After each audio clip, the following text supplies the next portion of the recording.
Jim Kelly stood across from Bruce Lee on the set of Enter the Dragon and said the words no one expected. "Bruce, I think I'm faster than you." The entire set went silent. Cameras stopped rolling. Crew members froze mid-step. Even the director held his breath, his clipboard slowly lowering to his side. Bruce Lee didn't get angry.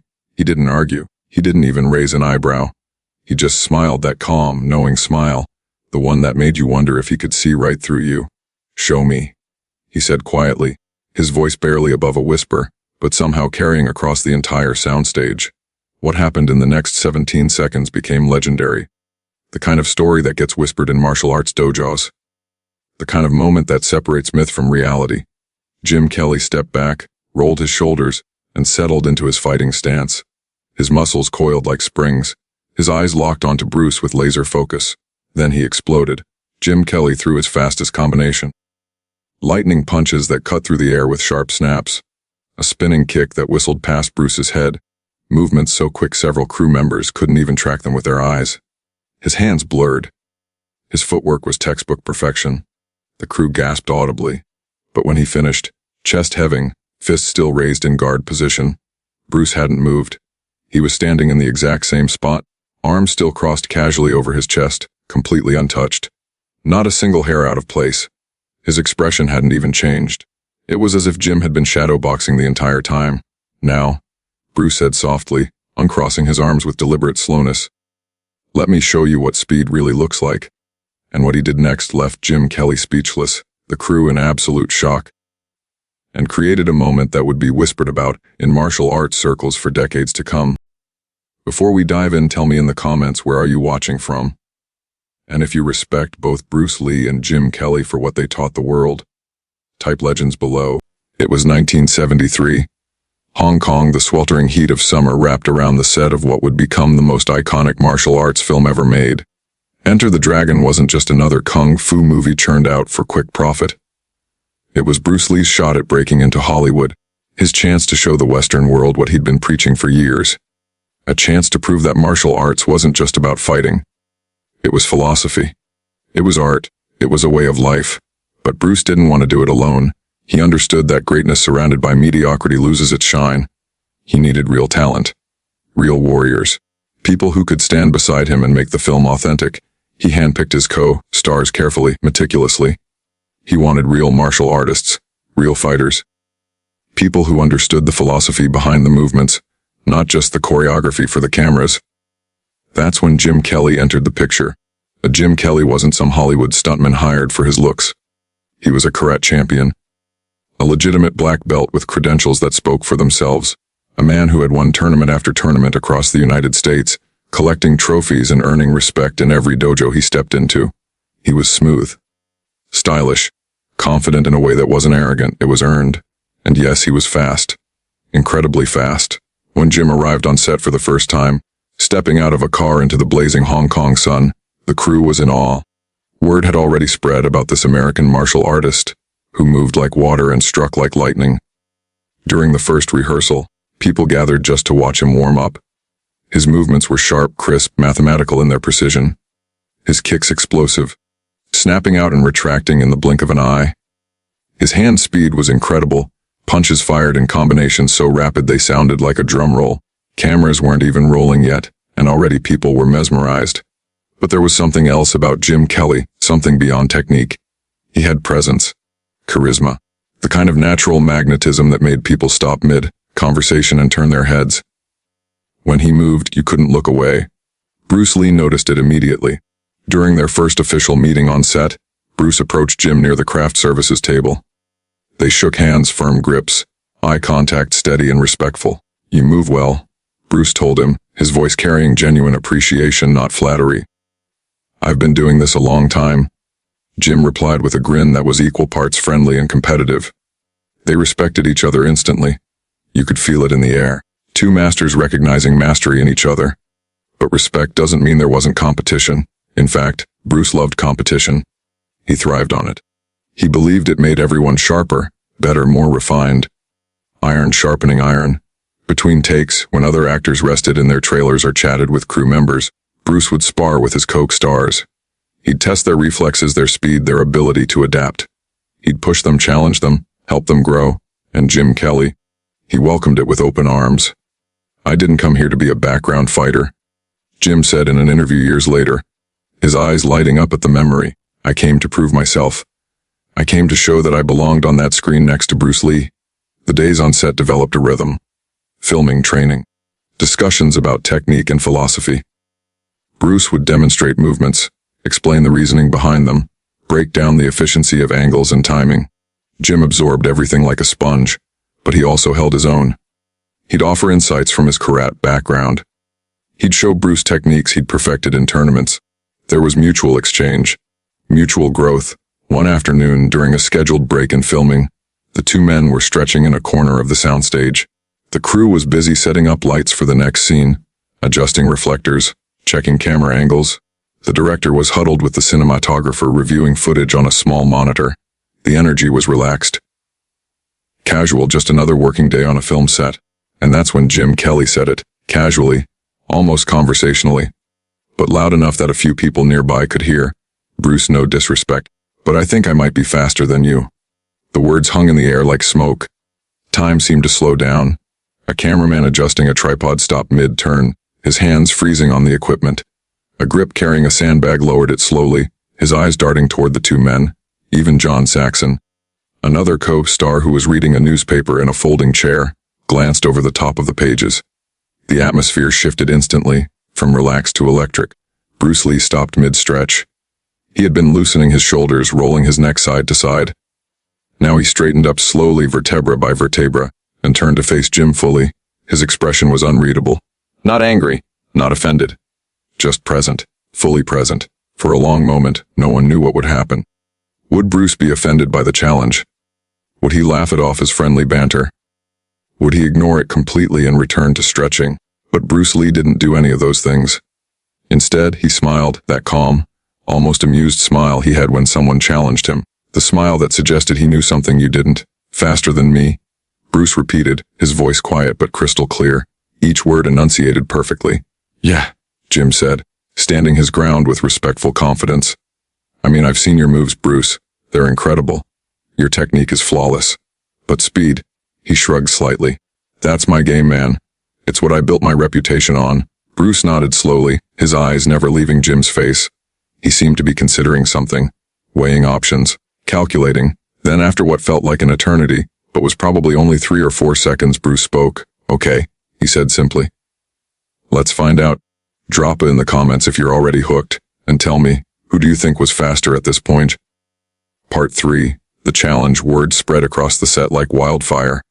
Jim Kelly just challenged Bruce Lee. "Did you hear what happened?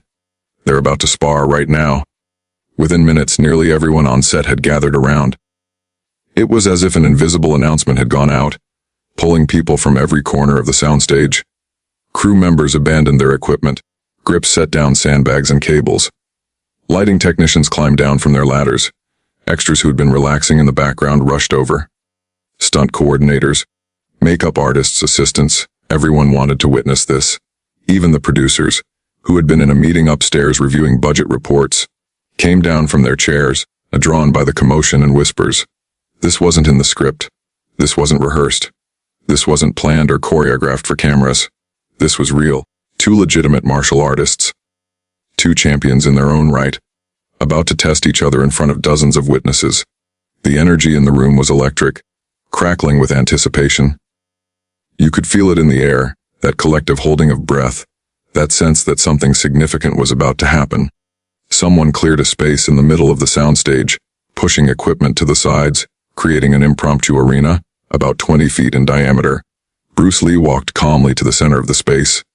No rush, no hurry, each step deliberate and grounded. He rolled his shoulders slowly, cracked his neck from side to side, left, then right, and took a long, deep breath, centering himself. His face was serene, almost meditative, like he'd done this 1,000 times before. Jim Kelly stood opposite him, his energy completely different, vibrant, kinetic, alive with movement. He bounced lightly on his toes, shifting his weight back and forth, shaking out his hands to keep them loose and ready. His eyes were locked on Bruce, focused with tournament-level intensity. This was familiar territory for Jim. The moment before engagement, the split second before action, when everything sharpens and crystallizes. The director, Robert Klaus, stood on the periphery, arms crossed, watching with a mixture of fascination and concern. Part of him wasn't sure whether to stop this or let it happen. What if someone got hurt? What if egos got bruised and it affected the film? But one look at Bruce's face told him everything he needed to know. This was going to happen whether he approved or not. And honestly, deep down, he wanted to see it too. All right, Bruce said, his voice cutting through the murmurs and whispers around them. Here's how we'll do it. You attack me. Full speed. Full power. Don't hold back. Come at me like you would in a real tournament. Jim raised an eyebrow, his expression questioning. You sure about that, Bruce? I don't want to. I'm sure? Bruce interrupted gently but firmly. Give me everything you've got. Otherwise there's no point. Jim nodded slowly, respecting the seriousness in Bruce's tone. And what will you do? Jim asked, genuinely curious now. Bruce's smile returned, subtle but knowing. I'll show you what real speed looks like. A ripple of reaction moved through the gathered crowd. Whispers. Low exclamations. Someone muttered, "This is going to be insane." The set fell completely silent. No one moved. No one spoke. Even the ambient sounds of Hong Kong outside, the distant traffic, the voices from other sound stages, seemed to fade away. Jim Kelly adjusted his stance, settling into a perfect karate position. His weight was balanced precisely between both feet, centered and grounded. His hands came up into guard position, left hand forward, right hand chambered near his ribs, ready to fire. His eyes locked onto Bruce with absolute focus. Every muscle in his body was coiled, ready to explode into action. Bruce stood relaxed, arms hanging loosely at his sides. No stance, no guard. No visible preparation whatsoever. He looked almost casual, like he was waiting for a bus rather than about to face a full-speed attack from a karate champion. To some of the crew members watching, it looked almost disrespectful. Like Bruce wasn't taking this seriously. But anyone who knew Bruce Lee, really knew him, understood that this relaxed state was his stance. This apparent casualness was his readiness. He had often said, "Be like water." Water doesn't tense up. It doesn't prepare. It simply flows and adapts to whatever comes. "Ready?" someone in the crowd asked. No one was quite sure who said it. Jim gave a short, sharp nod. His breathing steadied. His focus narrowed to a single point. Bruce said nothing. He simply stood there, waiting, his eyes soft but aware, taking in everything. The silence stretched for one more heartbeat. 2 heartbeats, 3, and then Jim exploded forward. His right hand shot out in a lightning-fast jab, snapping through the air with a sharp hiss. The speed was remarkable. A blur of motion that would have connected cleanly against 99% of opponents. But before it could land, his left hook was already following, curving toward Bruce's temple in a tight, powerful arc. Then, without pausing, Jim pivoted on his lead foot and fired a spinning back fist, his body rotating with centrifugal force, his knuckles whipping around at head height. The combination concluded with a front kick that snapped toward Bruce's ribs, his leg extending with perfect chamber and release mechanics. The impact point aimed precisely at the floating ribs. Every movement was textbook perfect. Every strike was fast, tournament winning fast. The kind of speed that had earned Jim Kelly trophy after trophy in competition. The crew gasped collectively, their eyes trying desperately to track the movements but struggling to keep up. But Bruce Lee moved like water flowing around stones in a stream. He slipped the jab by mere inches, his head tilting just enough to let the fist pass by his cheek, close enough that observers swore they could see the fabric of his collar move from the displacement of air. His torso turned smoothly, almost lazily, to avoid the left hook, the punch sailing past his ear without contact. He ducked under the spinning back fist, not a desperate duck, but a controlled, minimal movement, lowering his head just the necessary amount and no more. And he sidestepped the front kick without even lifting his hands, his entire body shifting to the side in one fluid motion, allowing the kick to extend fully into empty space. It was like watching someone dance through falling rain without getting wet. Jim Kelly didn't stop. If anything, he increased his intensity, faster now, throwing combinations that most fighters couldn't even conceive of, let alone execute. A low roundhouse kick transitioned into a high crescent kick. His hands became a blur. Jab, cross, uppercut, ridge hand attacks coming from different angles, different heights, testing every possible opening. But Bruce wasn't just avoiding the strikes. He was predicting them. His body moved a split second before Jim's punches arrived, as if he could read Jim's intentions before they manifested into action. He saw the slight tension in Jim's shoulder before the punch fired. He noticed the subtle weight shift before the kick launched. Bruce wasn't reacting. He was anticipating. And through it all, impossibly, Bruce's hand stayed down at his sides. He didn't block. He didn't parry. He didn't counter. He just moved. His footwork was minimal, small, precise adjustments. His head movement was economical, just enough, never excessive. His body flowed from position to position like smoke, like shadow, like something that couldn't quite be touched. 17 seconds. That's how long it lasted. 17 seconds that felt like both an eternity and an instant.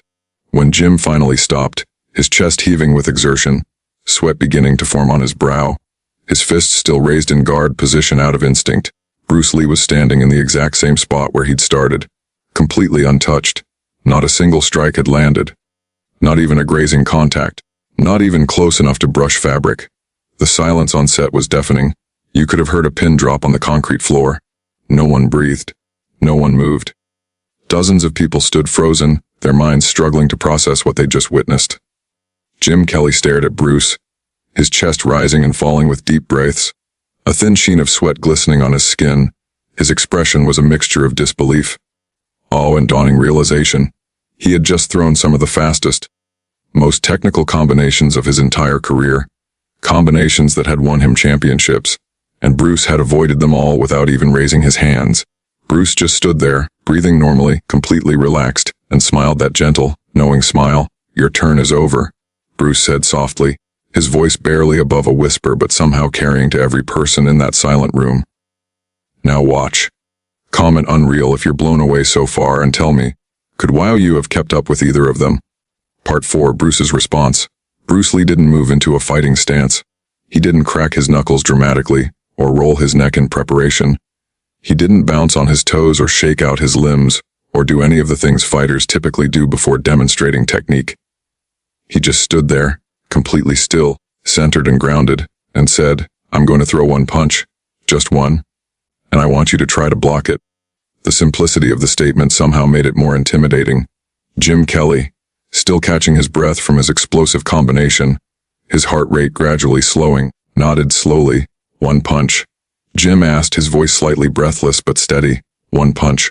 Bruce confirmed, his tone matter of fact, as if he were discussing the weather. The crew leaned in collectively, bodies shifting forward, necks craning to get a better view. Everyone wanted to see this. The anticipation was almost unbearable. One punch. That's all Bruce was going to throw? How dangerous could one punch be? Jim took a moment to reset himself. He shook out his arms, rolled his shoulders back, and planted his feet. Then he settled back into his guard, hands up, elbows tight to his body, weight evenly distributed between both legs, perfectly balanced. His face showed absolute concentration. He knew Bruce Lee's reputation. He'd heard the stories. He wasn't going to be caught off guard. "Ready when you are," Jim said. His eyes locked onto Bruce's center line, watching for any telegraphing movement, any hint of what was coming. Bruce took a small step forward with his lead foot. Just one step. Measured. Deliberate. His hands remained at his sides. The crowd held its breath. And then, it happened so fast that half the people on set missed it entirely. Bruce's right fist shot forward like a bullet released from a gun. A perfectly straight punch. No wind up, no chambering, no warning. His arm extended in a single explosive motion, aimed directly at Jim's chest, specifically at the sternum. The speed was incomprehensible. Inhuman. The kind of speed that shouldn't be physically possible. Jim's hands moved to block, his muscle memory and years of training kicking in automatically, his forearms beginning to cross in a defensive X pattern, but Bruce's fist stopped, frozen in mid-air, suspended perfectly still. The first two knuckles hovering exactly 1 inch from Jim's sternum. Close enough that Jim could feel the displacement of air against his shirt, close enough to see the individual lines on Bruce's knuckles. Perfect control. Perfect speed. Perfect precision. Complete mastery of distance and timing. Jim's block hadn't even reached the position yet. His arms were still in motion, still traveling to intercept a punch that had already arrived and stopped. The realization hit him like a physical force. If Bruce had wanted to make contact, Jim's block would have been at least 1/10 of a second too late. The punch would have landed clean hard, and there would have been nothing Jim could have done to stop it. Bruce withdrew his hand slowly, deliberately, his fist uncurling as he brought his arm back to his side. His expression remained calm, almost serene. The crew erupted in gasps and exclamations. "Did you see that? How is that even possible? I couldn't even track it." Jim lowered his hands slowly, his guard dropping as the reality of what had just happened settled over him. His face was a mixture of shock, profound respect, and sheer disbelief. His eyes were wide, his mouth slightly open. "How?" Jim muttered, more to himself than to Bruce. "How did you?" Bruce stepped forward and placed a hand gently on Jim's shoulder, his touch reassuring, almost brotherly. "If I wanted to hit you," Bruce said calmly, his voice carrying the weight of absolute certainty, "you wouldn't have seen it coming. You wouldn't have had time to react. Your block would have been too late." He paused, letting that sink in, then continued. "But this isn't about winning or losing, Jim. This is about understanding." Jim just stared at him, still processing, still trying to comprehend the gap between what he thought speed was and what he'd just experienced. "Speed without control is chaos," Bruce said, his voice taking on a teaching quality now, the tone of a master instructing a student. "It's just flailing, just movement without purpose. Real speed, true speed, is when your body and mind move as one. When you don't think about the technique, you don't plan the strike, you just are the strike." He removed his hand from Jim's shoulder and took a step back. "It's not about how fast your hand moves," Bruce continued, his eyes intense but kind. "It's about how fast your intention becomes reality. No wasted thought, no hesitation, no gap between decision and action." The entire soundstage was silent except for Bruce's voice. Even crew members who didn't practice martial arts, who had no background in fighting, understood they were witnessing something profound. This wasn't just about punches and kicks. This was philosophy made physical. "You're incredibly fast, Jim," Bruce said, and the compliment was genuine, carrying real respect. "One of the fastest I've ever seen. Your technique is excellent. Your combinations are sharp. But speed alone up one finger. Timing," he said, then a second finger awareness, a third finger. Efficiency. A fourth. Economy of motion. He lowered his hand. "All of these things matter just as much as raw speed. Maybe more."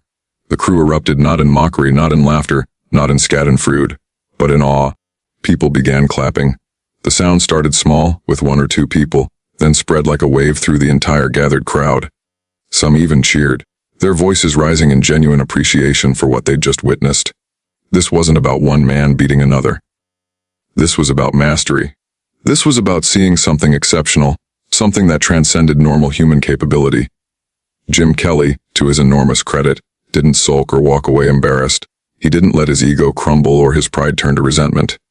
Instead, he smiled, a genuine, humble smile that came from deep within, the smile of a man who recognized he'd just learned something invaluable. He extended his hand toward Bruce. "Man," Jim said, shaking his head slowly, that smile still on his face, "you really are something else. I've fought champions. I've sparred with masters. But you're on a completely different level." Bruce shook Jim's hand firmly, his grip strong and respectful, his eyes meeting Jim's with complete sincerity. "You honor me with your words," Bruce said. "But understand, I wasn't born with this ability. I built it, year after year, repetition after repetition. Studying, refining, discarding what doesn't work, keeping what does." He gestured between them. "You have the foundation, Jim. You have the speed, the technique, the dedication. What I can teach you is how to refine it, how to make it more efficient, how to eliminate the unnecessary." Jim's expression shifted from admiration to something else, eagerness. "Hunger for knowledge. Teach me," Jim said simply, his voice carrying the humility of a true martial artist. Those two words, "teach me," spoke volumes about Jim Kelly's character. In that moment, he transformed from competitor to student, from rival to apprentice. And that transformation, that willingness to learn from someone who had bested him, showed more strength than any punch or kick ever could. Bruce's smile widened. "I will," he said. "Starting tomorrow, we train together. Before filming, after filming, whenever we have time. I'll show you everything I can." And Bruce Lee kept his word.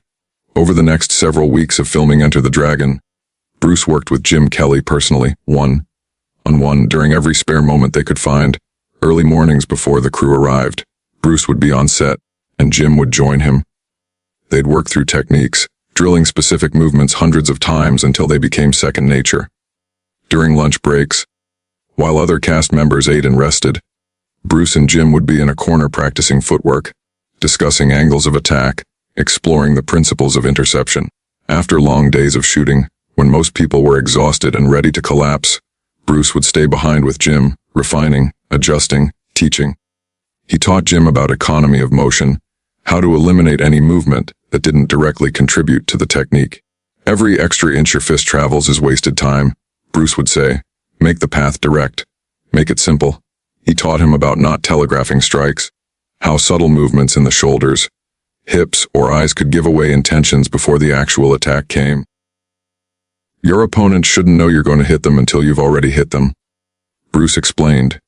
He taught him about the philosophy of be water, how rigidity leads to breaking, but fluidity leads to adaptation and survival. Water doesn't fight against obstacles, Bruce would demonstrate. It flows around them. It adapts. It finds the path of least resistance. Jim absorbed everything like a man dying of thirst who'd found an oasis. He took notes. He asked questions. He practiced relentlessly, his dedication matching Bruce's own legendary work ethic. Jim Kelly later said in interviews, years after Bruce's death, his voice filled with emotion and gratitude, "Bruce didn't just teach me how to fight faster. He taught me how to think faster. He taught me to see fighting and life in a completely different way." He would pause, remembering, his eyes distant. That moment on set, when he demonstrated that one punch, that changed everything for me. It shattered my understanding of what was possible. And then, instead of leaving me there in pieces, he helped me rebuild. Better, stronger, smarter. The two men became close friends during the production. They trained together. They ate meals together, sharing stories about their different backgrounds and journeys in martial arts. They laughed together, finding common ground in their love of cinema, philosophy, and the endless pursuit of improvement. There was a photograph taken during filming, Bruce and Jim standing side by side, arms around each other's shoulders, both smiling genuinely. That photograph captured something special: mutual respect between two warriors who recognized greatness in each other. And when Enter the Dragon was finally released to theaters worldwide, Jim Kelly's performance became iconic in its own right. His character, Williams, resonated with audiences. His fighting style was dynamic and captivating. His presence on screen was magnetic. He became a star, launching a successful career in action cinema, becoming one of the first major African-American martial arts film actors. But Jim never forgot that moment on set, that 17-second lesson in humility, speed, and mastery. That moment when he thought he knew what fast was, and then learned he'd only scratched the surface. He carried that lesson with him for the rest of his life, in every film he made, in every martial arts seminar he taught, in every interview he gave. Bruce Lee showed me, Jim would say, that being the best isn't about being unbeatable. It's about being unteachable. And the moment I stopped thinking I knew everything, that's when I actually started learning. Type respect if you think Jim Kelly handled that moment like a true martial artist. So what made Bruce Lee so impossibly fast? Was it genetics? Was it some kind of natural gift he was born with? Was it years of training? Some secret technique passed down through generations? Some mystical knowledge hidden in ancient martial arts texts? The answer is deeper and more accessible than most people realize. Bruce Lee didn't just train his body to move faster. He didn't just do speed drills or practice quick twitch muscle exercises, though he did those things too. He trained his nervous system. He trained his perception. He trained his mind to process information and make decisions faster than conscious thought could follow. He understood something that most martial artists of his time, and even many today, didn't fully grasp. Speed isn't primarily about how fast your muscles can contract. It's about how fast your brain can send the signal to move. Let me explain this more clearly. When most people think about getting faster, they think about physical training. They do repetitions. They work on explosiveness. They strengthen their muscles, increase their flexibility, improve their cardiovascular conditioning. All of that is important. All of that matters. But Bruce recognized that there's a bottleneck in the system, and that bottleneck is the decision-making process. Think about it this way. In a fight, there's a gap, a tiny fraction of a second, between when you see an opening and when you execute the technique to exploit that opening. Most fighters train their techniques over and over until they become muscle memory. They drill the same punch 10,000 times, so that when the moment comes, their body knows what to do without thinking. That's good. That's necessary. Bruce did that too. But Bruce went several steps further. He didn't just train techniques. He trained his reaction time, his perception, his ability to read intent before the strike even happened. He studied the science of human movement. He understood biomechanics, how the body must shift weight before throwing a punch, how the shoulder must rotate before a cross can land, how the hips must pivot before a kick can generate power. And once he understood these mechanical requirements, he learned to recognize them in his opponents. He could see the fight before it happened. When Jim Kelly threw that first jab during their 17-second exchange, Bruce didn't wait to see the punch coming. He saw Jim's weight shift forward by millimeters. He saw the subtle tensing of Jim's shoulder muscles. He saw the micro adjustments in Jim's stance, and his body moved before the punch was thrown, not after. That's not reaction. That's anticipation. That's the difference between someone who is fast and someone who has transcended speed itself. Bruce studied everything. He was voracious in his pursuit of knowledge, refusing to limit himself to any single style or system. He studied fencing, learning about distance management, timing, and the concept of gaining the line, intercepting an attack before it fully develops. He studied Western boxing, absorbing their footwork, their head movement, their understanding of angles and how to slip punches by inches rather than feet. He studied Wing Chun, his foundational art, which taught him about centerline theory, economy of motion, and simultaneous defense and attack. He studied Western wrestling, learning about body mechanics, leverage, and how to control an opponent's balance and structure. He studied judo, understanding throws, off-balancing techniques, and using an opponent's force against them. He studied karate, appreciating their focus on powerful, direct strikes and disciplined form. He dove into taekwondo, learning their dynamic kicking techniques and flexible mobility. He examined Muay Thai, studying their devastating elbow and knee strikes and their clinch work. He even studied dance, learning about rhythm, timing, and how the body moves through space with grace and efficiency. Bruce took the best elements from each discipline and eliminated anything that slowed him down. Anything that was unnecessary. Anything that was tradition for tradition's sake, but didn't serve a functional purpose. He called this approach Jeet Kune Do, the way of the intercepting fist. The philosophy was deceptively simple. Absorb what is useful. Discard what is useless. Add what is uniquely your own. It sounds simple when you say it like that, but the implications are profound. Bruce believed that most martial arts had become weighed down over centuries by tradition, by rigid forms that looked beautiful but weren't practical, by kata and patterns that were performed for aesthetics or ceremony, but had lost their combative application. He respected the history and the masters who came before, but he refused to be bound by dogma. Classical martial arts are like a museum, Bruce once said. Beautiful to look at, important to preserve, but not necessarily functional for real combat. He stripped all of that away, the unnecessary movements, the ceremonial aspects, the techniques that looked impressive but left you vulnerable. Every punch had a purpose. Every movement was efficient. Every technique was tested against real resistance, real opponents, real sparring, no wasted motion, no telegraphing, no hesitation, no adherence to a technique just because that's how it's always been done. If something worked, he kept it. If it didn't, he discarded it without sentimentality. That's why when Jim Kelly threw his fastest combinations that had won championships, that had defeated countless opponents, Bruce didn't need to react in the traditional sense.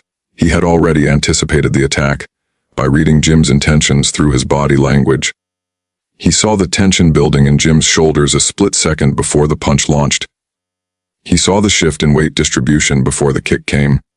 He saw the eyes focus on a target before the strike was committed. Bruce didn't wait for the technique to manifest. He read the intention and moved accordingly, his body flowing to safety before the danger fully materialized.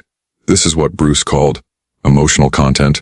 In one of his most famous teachings, there's a scene, immortalized on film, where Bruce is teaching a young student. The student is practicing a technique, trying to do it correctly, trying to make it perfect. Bruce stops him. Feel. The student looks confused. Bruce continues. It's like a finger pointing away to the moon. He holds up his finger, pointing upward. Don't concentrate on the finger, or you'll miss all that heavenly glory. It sounds poetic. It sounds like mystical Eastern philosophy that's impossible to grasp. But it's deeply, intensely practical. What Bruce meant was this. If you're thinking about the technique, while you're doing it, you're too slow. If you're consciously deciding, no, I'll throw a jab, now I'll throw a cross, you've already lost precious fractions of a second. The technique, the finger, is just a pointer toward the real goal. The real goal is the state of mind where action and thought are unified, where there's no gap between intention and execution. Bruce trained himself to operate beyond conscious thought, in a state of pure awareness where his body moved instinctively, faster than deliberate decision-making could ever achieve. Athletes in other sports sometimes call this the zone, or flow state, that place where everything slows down, where you're not thinking about what to do, you're just doing it, and it feels effortless and perfect. Bruce lived in that state. He trained himself to access it at will, to maintain it under pressure, to function there as his default mode of operation. And that's what Jim Kelly experienced that day on the set. He wasn't just facing a fighter who happened to be fast. He was facing someone who had transcended speed itself. Someone who had eliminated the bottlenecks in human performance, the hesitation, the decision-making delay, the telegraphing, and achieved something approaching pure, immediate response. But here's the twist, and this is crucial. Bruce Lee wasn't born with this ability. He wasn't some kind of genetic anomaly or superhuman mutant. He built it, deliberately, methodically, over years and years of relentless training, study, refinement, and self-experimentation, through thousands of hours of practice, through countless sparring sessions, through constant analysis and improvement. As a young man, Bruce was fast, but not supernaturally so. He was skilled, but still developing. He made mistakes. He had weaknesses. But he never stopped working, never stopped learning, never stopped pushing himself to improve. He would practice a single punch thousands upon thousands of times, not to make it stronger, though it did become stronger. The primary goal was to make it faster and cleaner and more efficient. He would film himself practicing and then watch the footage in slow motion, analyzing every tiny detail. Why does my shoulder move there? Is that necessary? Can I eliminate that motion and save a tenth of a second? He would spar with anyone willing. Boxers, wrestlers, judokas, karate champions, street fighters. Anyone who could teach him something or test his abilities. But he wasn't arrogant about it. He wasn't trying to prove he was better than everyone. He was curious. Genuinely, deeply curious. How do they move? What makes their technique effective? What can I learn from them? What works? What doesn't? Every sparring session was a laboratory experiment. Every training session was research. Every fight was data to be analyzed. He even studied philosophy extensively, reading books by Jiddu Krishnamurti, Alan Watts, Lao Tzu, Confucius, and Western philosophers as well. He read psychology texts about perception and reaction time. He studied anatomy and kinesiology to understand muscle activation patterns. He explored concepts from physics about force, momentum, and leverage. Because Bruce understood something fundamental that many fighters miss. The mind and body are not separate. They're not independent systems. They're intimately, inextricably connected. A fast body with a slow mind is just rapid movement without purpose or effectiveness. A strong body with a rigid mind will break under pressure. A skilled body with an arrogant mind will stop growing and stagnate. But a fast mind combined with a disciplined, trained body, that's mastery. That's transcendence. That's what Bruce achieved. He trained his mind to perceive faster, through meditation, through awareness exercises, through constant mindfulness. He trained his mind to decide faster by eliminating doubt, eliminating hesitation, eliminating the gap between seeing and acting. He trained his mind to learn faster by staying humble, by questioning everything, by never assuming he knew all the answers.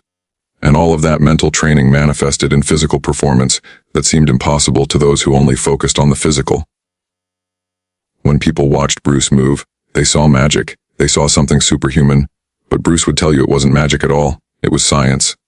Psychology, biomechanics, neurology, philosophy, all integrated into a unified whole. It was the elimination of everything unnecessary and the perfection of everything essential. That's the real secret behind his speed, behind his power, behind his legendary status. Not genetics, not mysticism, not secret techniques, but dedicated, intelligent, relentless self-improvement guided by deep understanding of both the physical and mental aspects of human performance. Drop if you just learned something new, and tell me, what's one thing you could apply from Bruce's philosophy to your life? Because here's the thing, Bruce's approach wasn't just about fighting. It was about excellence in anything you do. About eliminating the unnecessary, perfecting the essential, and constantly evolving. So what's your martial art? What's the thing you want to master? And what can you strip away to make yourself more efficient, more effective, more excellent at it? That 17-second moment between Bruce Lee and Kelly wasn't just a sparring match between two skilled martial artists on a movie set. It wasn't just a demonstration of technique or a test of speed. It became a legend, a story that would be retold in dojos and training halls across the world. A moment that would inspire generations of martial artists who never even met Bruce Lee or Jim Kelly, but felt transformed by hearing about what happened that day. Crew members who witnessed it talked about it for years, decades even. They'd be at parties, at family gatherings, at other film sets, and someone would ask, what was it like working on Enter the Dragon? And inevitably, the story would come up. You should have seen what happened when Jim Kelly challenged Bruce Lee. The details would sometimes get exaggerated in the retelling, as stories often do. Some versions had Bruce dodging 50 punches instead of 17 seconds worth. Some versions had Bruce blindfolded. Some versions turned it into something almost mystical. But the core truth remained consistent across all tellings. Jim Kelly, a legitimate champion, attacked Bruce Lee with everything he had, and Bruce made it look easy, effortless, almost casual. And then, instead of gloating or showing off, Bruce taught Jim, elevated him, made him better. That combination, the demonstration of mastery followed by generous teaching, is what made the story legendary rather than just impressive. Martial artists who heard the story from second, hand or third hand sources were inspired by it in different ways. Some were inspired by Bruce's ability, the sheer level of skill and refinement he had achieved. They trained harder, pushing themselves to reach new levels, using Bruce as a benchmark of what was possible with dedication. Some were inspired by Jim's humility, his willingness to say, "Teach me," after being bested, his ability to put ego aside in pursuit of growth. They learned that strength isn't just about winning, it's about having the courage to be a student. Some were inspired by the philosophy Bruce demonstrated, the idea that true mastery isn't about dominating others, but about constant self-improvement and sharing knowledge. And Jim Kelly himself, he never stopped telling people about it, but not because he was embarrassed or because he felt the need to explain himself or defend his reputation. Quite the opposite. He told the story because he was grateful. Deeply, profoundly grateful for what that moment had given him. That moment changed my life, Jim said in a 1980s interview, sitting in a chair with his hands folded, his expression sincere and reflective. I thought I was fast. I thought I understood martial arts. And I did, to a point. But Bruce showed me there were levels I hadn't even conceived of. He paused, choosing his words carefully. Bruce didn't humiliate me that day. He elevated me. He showed me there was always another level to reach for, always room to grow, always more to learn. And then he helped me get there. The interviewer asked, "Did you feel embarrassed when it happened?" Jim shook his head, smiling slightly. "No, I felt honored. I felt like I'd been given a gift." How many people get to spar with Bruce Lee and then have him personally train you? That's not embarrassment, that's privilege. And Jim took that lesson seriously. He didn't just absorb it intellectually. He lived it. He went on to star in multiple martial arts films that became classics of the genre. Black Belt Jones in 1974, where he played the lead role, a martial artist helping a community fight against criminals. His performance was charismatic, powerful, and showed the refinement he'd gained from working with Bruce. 3 The Hard Way in 1974, an action film where he starred alongside Jim Brown and Fred Williamson, cementing his status as a major action star. Black Samurai in 1977, where he played a martial artist on a revenge mission, showcasing not just his fighting skills but his screen presence and acting ability. Throughout the 1970s and into the 1980s, Jim Kelly became one of the most iconic African-American action stars of his generation. He broke barriers in an industry that had few roles for black martial artists. He brought style, substance, and authentic skill to every role he played. But in every interview, every martial arts seminar, every public appearance, every conversation with young martial artists seeking guidance, Jim would reference Bruce, not obsessively, not like he was living in someone else's shadow, but with genuine respect and acknowledgement of how much that relationship had shaped him. Bruce taught me that being fast isn't enough. Jim would say to students at his seminars, demonstrating techniques with the same precision Bruce had taught him, "You have to be smart. You have to understand timing, distance, rhythm. You have to see the fight before it happens." He would pause and look at his students seriously. And most importantly, you have to stay humble. The moment you think you know everything is the moment you stop growing. And the moment you stop growing, you start dying, at least as a martial artist. These weren't just words to Jim. They were principles he embodied. He continued training throughout his life, always exploring, always learning, always refining, just as Bruce had taught him. He studied other martial arts beyond karate. He incorporated new techniques. He evolved his understanding. Because that's what Bruce's lesson had really been about, not just speed, but the mindset of constant evolution. And Bruce Lee. Well, Bruce's legacy speaks for itself, though tragically he didn't live to see the full extent of it. Enter the Dragon was completed in 1973. The film wrapped, the editing was finished, the promotional materials were prepared, and then, just weeks before the film's theatrical release, Bruce Lee died suddenly at the age of 32, July 20, 1973. The official cause was listed as cerebral edema, swelling of the brain, caused by a reaction to medication. The martial arts world was devastated. The film industry was shocked. People around the globe mourned. Bruce never got to see Enter the Dragon in theaters. Never got to see the lines around the block. The sold-out shows, the audiences cheering at his every move. He never got to see how the film would break box office records, becoming one of the highest-grossing films of 1973. He never got to see how it would introduce millions of people around the world to martial arts, inspiring an entire generation to walk into dojos for the first time. He never got to see his face on posters in virtually every country on earth. He never got to see how his philosophy would spread far beyond martial arts, into business, sports, personal development, art, and everyday life. He never got to see that countless people would quote his teachings decades later, applying, "Be like water," to challenges that had nothing to do with fighting. He never got to witness the global phenomenon he became, but his teachings lived on, through his students, people like Dan Inosanto, Taiki Kimura, and yes, Jim Kelly, who carried forward his philosophy and techniques. Through his films, which continue to be watched, studied, and celebrated more than 50 years later. Through his writings, his notes, his books, his philosophical explorations that revealed a mind as sharp as his strikes. Through moments like the one with Jim Kelly. Stories that get passed down from teacher to student, from generation to generation, keeping the essence of Bruce's approach alive. Because that's the thing about true mastery, about genuine wisdom and authentic excellence. It doesn't die with the person who embodied it. It spreads. It influences, it transforms. It becomes immortal through the lives it touches and changes. Today, more than 5 decades after Bruce Lee's death, martial artists around the world still study his techniques. MMA fighters incorporate his principles of adaptability, directness, and economy of motion into their training camps. Professional athletes in sports having nothing to do with fighting, basketball players, football players, tennis players, study his philosophy of peak performance and mental clarity. Actors and stunt performers train in his methods to bring authenticity to their fight choreography. Business leaders quote his philosophy in corporate training sessions, applying, absorb what is useful, discard what is useless, to organizational efficiency. Artists and creatives use his approach to strip away the unnecessary and focus on the essential in their work. Philosophers and writers analyze his integration of Eastern and Western thought, his synthesis of ancient wisdom and modern practicality.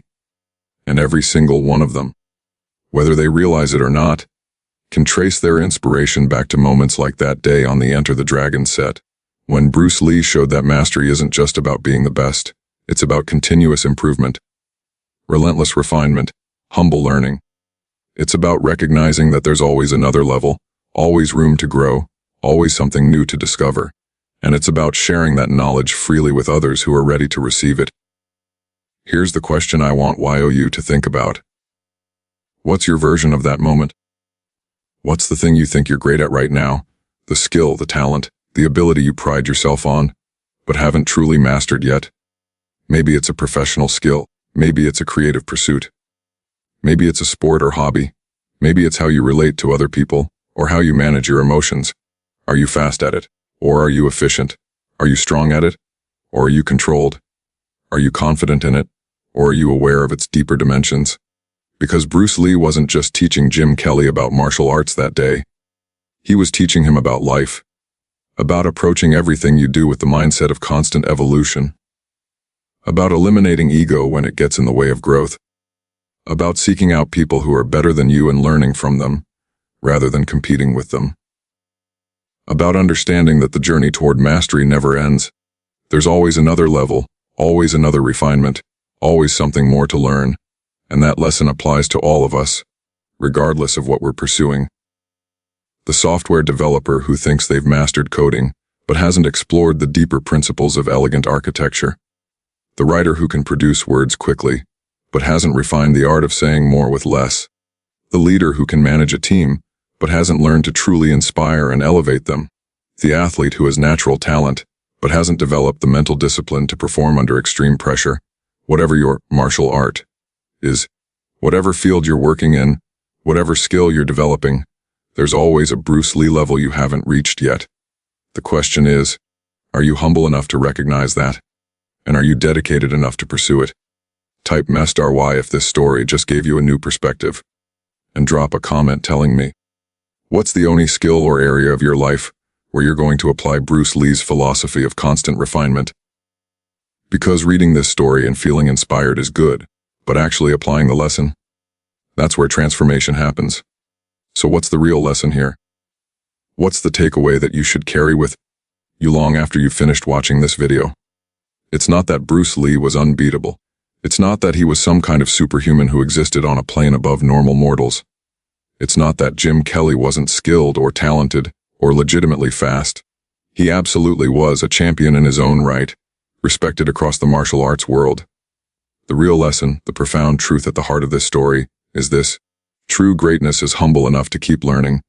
Let that sink in for a moment.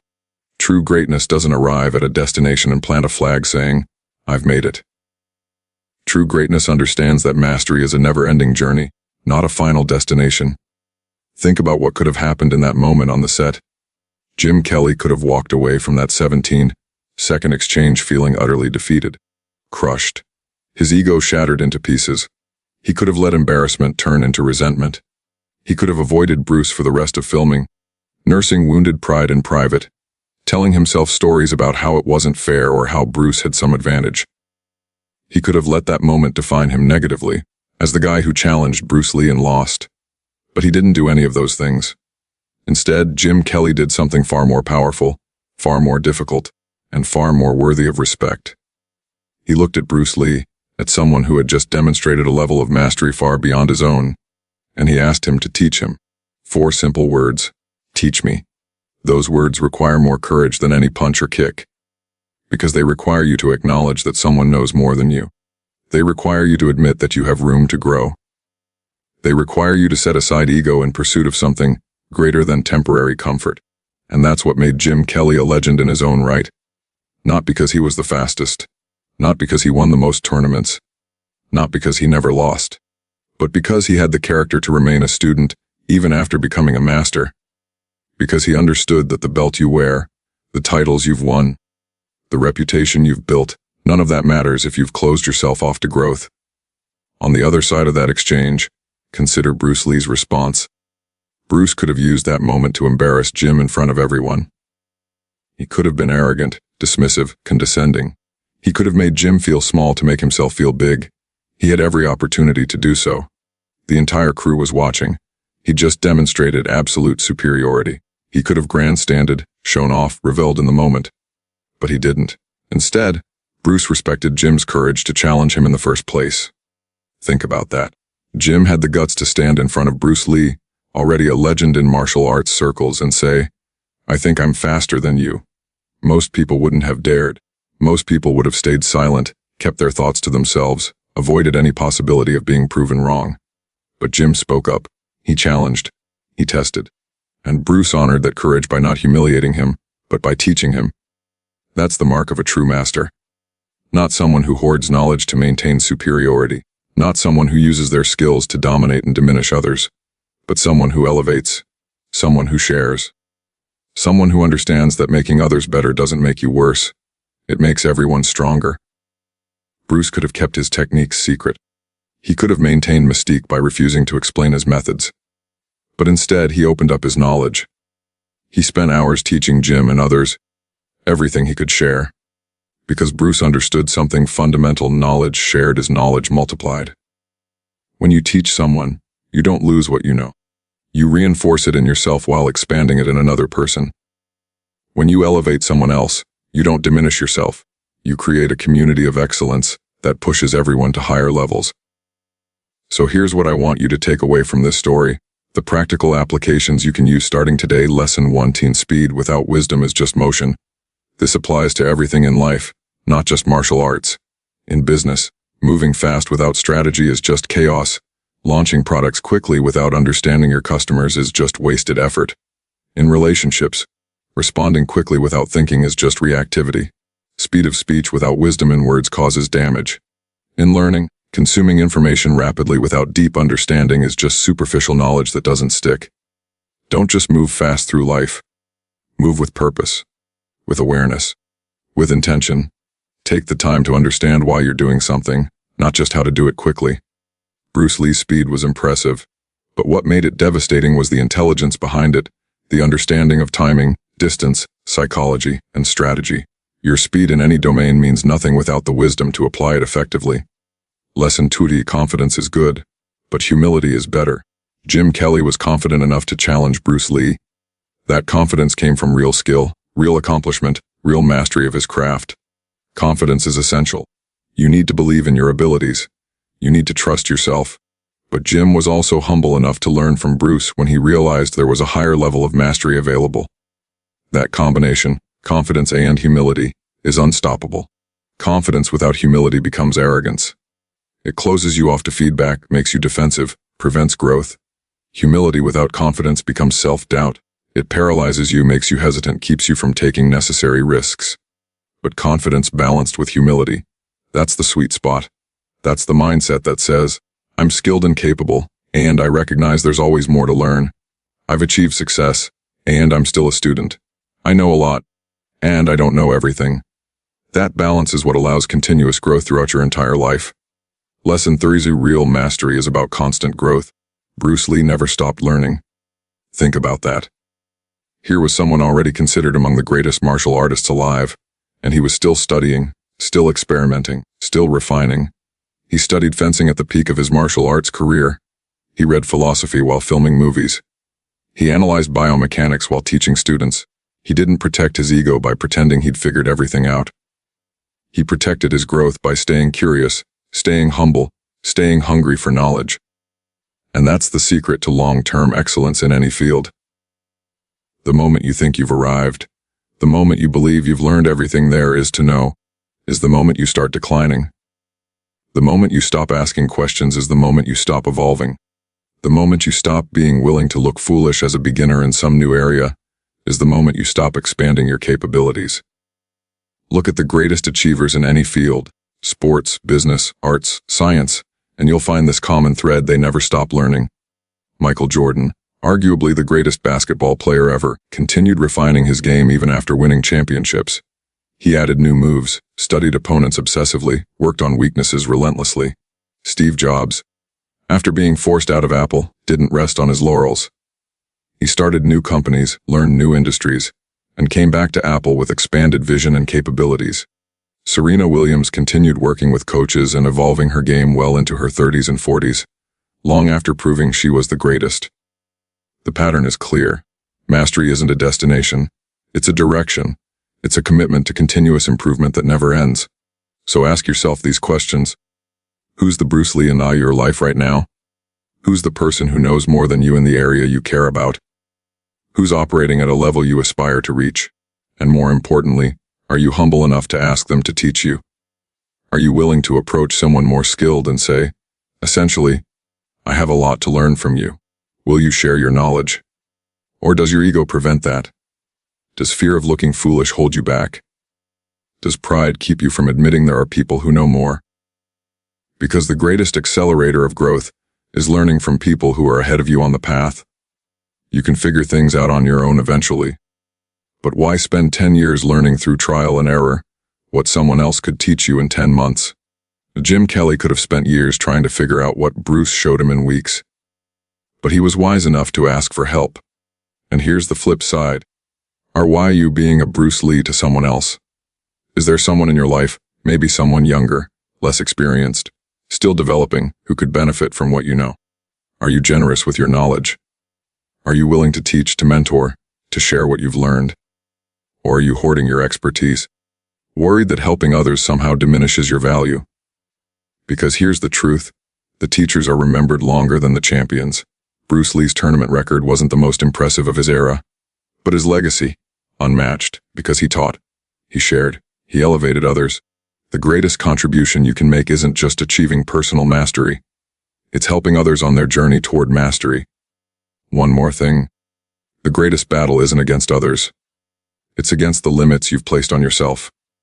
Jim Kelly's real opponent that day wasn't Bruce Lee. It was his own assumption that he'd reached the pinnacle of speed. Bruce Lee's lifelong opponent wasn't any particular fighter. It was his own potential, constantly pushing himself to see how much further he could go. Your real competition isn't the person next to you, ahead of you, or behind you. It's the version of yourself you were yesterday. Are you better today than you were a month ago? 6 months ago? A year ago? Have you learned something new? Refined a skill? Overcome a limitation? Developed a capability you didn't have before? That's the only comparison that matters, because the moment you stop comparing yourself to others and start competing with your past self, that's when real transformation begins. Part 7, Moral and Outro. So what's the real lesson here? What's the takeaway that you should carry with you long after you've finished watching this video? It's not that Bruce Lee was unbeatable. It's not that he was some kind of superhuman who existed on a plane above normal mortals. It's not that Jim Kelly wasn't skilled or talented or legitimately fast. He absolutely was a champion in his own right, respected across the martial arts world. The real lesson, the profound truth at the heart of this story, is this. True greatness is humble enough to keep learning. Let that sink in for a moment. True greatness doesn't arrive at a destination and plant a flag saying, "I've made it." True greatness understands that mastery is a never-ending journey, not a final destination. Think about what could have happened in that moment on the set. Jim Kelly could have walked away from that 17-second exchange feeling utterly defeated, crushed, his ego shattered into pieces. He could have let embarrassment turn into resentment. He could have avoided Bruce for the rest of filming, nursing wounded pride in private, telling himself stories about how it wasn't fair or how Bruce had some advantage. He could have let that moment define him negatively, as the guy who challenged Bruce Lee and lost, but he didn't do any of those things. Instead, Jim Kelly did something far more powerful, far more difficult, and far more worthy of respect. He looked at Bruce Lee, at someone who had just demonstrated a level of mastery far beyond his own, and he asked him to teach him. 4 simple words: teach me. Those words require more courage than any punch or kick, because they require you to acknowledge that someone knows more than you. They require you to admit that you have room to grow. They require you to set aside ego in pursuit of something greater than temporary comfort, and that's what made Jim Kelly a legend in his own right. Not because he was the fastest, not because he won the most tournaments, not because he never lost, but because he had the character to remain a student even after becoming a master. Because he understood that the belt you wear, the titles you've won, the reputation you've built, none of that matters if you've closed yourself off to growth. On the other side of that exchange, consider Bruce Lee's response. Bruce could have used that moment to embarrass Jim in front of everyone. He could have been arrogant, dismissive, condescending. He could have made Jim feel small to make himself feel big. He had every opportunity to do so. The entire crew was watching. He'd just demonstrated absolute superiority. He could have grandstanded, shown off, reveled in the moment. But he didn't. Instead, Bruce respected Jim's courage to challenge him in the first place. Think about that. Jim had the guts to stand in front of Bruce Lee, already a legend in martial arts circles, and say, "I think I'm faster than you." Most people wouldn't have dared. Most people would have stayed silent, kept their thoughts to themselves, avoided any possibility of being proven wrong. But Jim spoke up. He challenged. He tested. And Bruce honored that courage by not humiliating him, but by teaching him. That's the mark of a true master. Not someone who hoards knowledge to maintain superiority. Not someone who uses their skills to dominate and diminish others, but someone who elevates. Someone who shares. Someone who understands that making others better doesn't make you worse. It makes everyone stronger. Bruce could have kept his techniques secret. He could have maintained mystique by refusing to explain his methods. But instead, he opened up his knowledge. He spent hours teaching Jim and others everything he could share. Because Bruce understood something fundamental. Knowledge shared is knowledge multiplied. When you teach someone, you don't lose what you know. You reinforce it in yourself while expanding it in another person. When you elevate someone else, you don't diminish yourself. You create a community of excellence that pushes everyone to higher levels. So here's what I want you to take away from this story. The practical applications you can use starting today. Lesson learned in speed without wisdom is just motion. This applies to everything in life, not just martial arts. In business, moving fast without strategy is just chaos. Launching products quickly without understanding your customers is just wasted effort. In relationships, responding quickly without thinking is just reactivity. Speed of speech without wisdom in words causes damage. In learning, consuming information rapidly without deep understanding is just superficial knowledge that doesn't stick. Don't just move fast through life. Move with purpose, with awareness, with intention. Take the time to understand why you're doing something, not just how to do it quickly. Bruce Lee's speed was impressive, but what made it devastating was the intelligence behind it, the understanding of timing, distance, psychology, and strategy. Your speed in any domain means nothing without the wisdom to apply it effectively. Lesson 2: confidence is good, but humility is better. Jim Kelly was confident enough to challenge Bruce Lee. That confidence came from real skill, real accomplishment, real mastery of his craft. Confidence is essential. You need to believe in your abilities. You need to trust yourself. But Jim was also humble enough to learn from Bruce when he realized there was a higher level of mastery available. That combination, confidence and humility, is unstoppable. Confidence without humility becomes arrogance. It closes you off to feedback, makes you defensive, prevents growth. Humility without confidence becomes self-doubt. It paralyzes you, makes you hesitant, keeps you from taking necessary risks. But confidence balanced with humility, that's the sweet spot. That's the mindset that says, I'm skilled and capable, and I recognize there's always more to learn. I've achieved success, and I'm still a student. I know a lot, and I don't know everything. That balance is what allows continuous growth throughout your entire life. Lesson 30: real mastery is about constant growth. Bruce Lee never stopped learning. Think about that. Here was someone already considered among the greatest martial artists alive, and he was still studying, still experimenting, still refining. He studied fencing at the peak of his martial arts career. He read philosophy while filming movies. He analyzed biomechanics while teaching students. He didn't protect his ego by pretending he'd figured everything out. He protected his growth by staying curious, staying humble, staying hungry for knowledge. And that's the secret to long-term excellence in any field. The moment you think you've arrived, the moment you believe you've learned everything there is to know, is the moment you start declining. The moment you stop asking questions is the moment you stop evolving.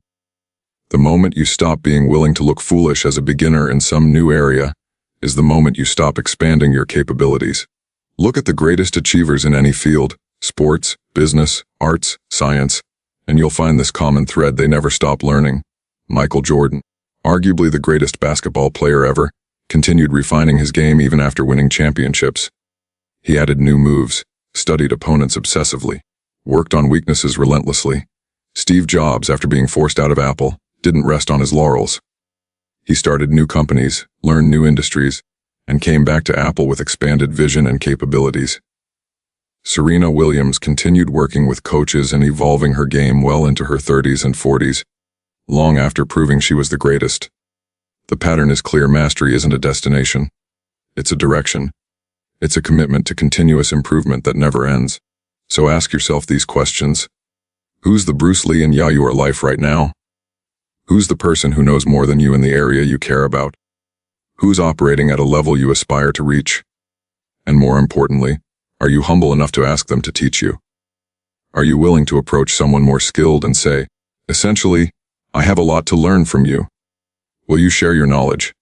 Or does your ego prevent that? Does fear of looking foolish hold you back? Does pride keep you from admitting there are people who know more? Because the greatest accelerator of growth is learning from people who are ahead of you on the path. You can figure things out on your own eventually. But why spend 10 years learning through trial and error what someone else could teach you in 10 months? Jim Kelly could have spent years trying to figure out what Bruce showed him in weeks. But he was wise enough to ask for help.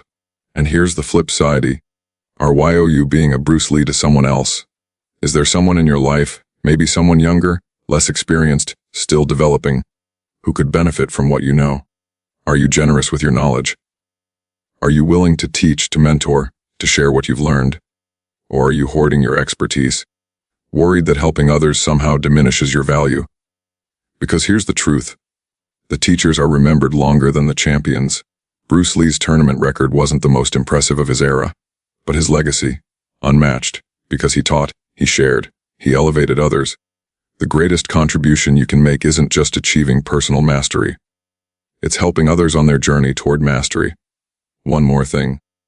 The greatest battle isn't against others. It's against the limits you've placed on yourself. Jim Kelly's real opponent that day wasn't Bruce Lee. It was his own assumption that he'd reached the pinnacle of speed. Bruce Lee's lifelong opponent wasn't any particular fighter. It was his own potential, constantly pushing himself to see how much further he could go. Your real competition isn't the person next to you, ahead of you, or behind you. It's the version of yourself you were yesterday. Are you better today than you were a month ago? 6 months ago? A year ago? Have you learned something new? Refined a skill? Overcome a limitation? Developed a capability you didn't have before? That's the only comparison that matters. Because the moment you stop comparing yourself to others and start competing with your past self, that's when real transformation begins. Before you go, I want to say thank you. Seriously, thank you for being here. Thank you for investing your time in this story. Thank you for being the kind of person who seeks out content about growth, mastery, and becoming better rather than just mindless entertainment. That says something about you. It says you value improvement. It says you're on a journey. And that's something to be proud of. We've got so many more incredible stories coming your way. Stories about underdogs who defied expectations. Legends who changed history. Moments where everything was on the line and someone rose to meet the challenge. Stories about people who failed repeatedly, but kept going until they succeeded. About ordinary individuals who achieved extraordinary things through dedication and wisdom. And I want to make sure we're giving you exactly what you love. The stories that inspire you, teach you, and maybe even change how you approach your own life. So tell me in the comments, which part of this story hit you the hardest? Was it the 17-second challenge where Bruce demonstrated his mastery? Was it Jim's immediate humility in asking Bruce to teach him? Was it Bruce's generosity in sharing his knowledge rather than hoarding it? Was it the philosophy of constant growth and never-ending improvement? Was it the reminder that true greatness comes from elevating others, not dominating them? Or was it something else entirely, some moment or lesson that resonated with your own journey? Let me know in the comments. Your feedback doesn't just help us, it helps everyone else in this community understand what resonates most deeply. And if you want to see more stories like this, stories that combine inspiration with practical wisdom, stories about real people achieving real excellence, hit that subscribe button and turn on notifications so you never miss one. Because we're building something here. We're creating a community of people who believe in growth over stagnation, learning over knowing, elevation over domination. Type Legendi if Bruce Lee and Jim Kelly both inspired you today. Type UMBLE if you're committed to staying a student no matter how much you achieve. Type GROWDH if you're ready to apply these lessons to your own journey. And tell me, where are you watching from? I love seeing our community spread across the world. From California to Korea, from Brazil to Belgium, from Nigeria to New Zealand, it's incredible to know that people everywhere are united by the desire to become better. Let's build a global community of people who believe in respect, continuous improvement, and lifting others as we climb. Share this video with someone who needs to hear this message. Someone who's struggling with ego. Someone who's stopped learning. Someone who's forgotten that the journey of mastery never ends. Because these stories don't just entertain, they transform. But only if we share them. I'll see you in the next story. Until then, stay humble, stay hungry, and keep learning. Because the greatest battle isn't against others. It's against the limits you've placed on yourself. And every single day is an opportunity to push those limits a little further. Peace.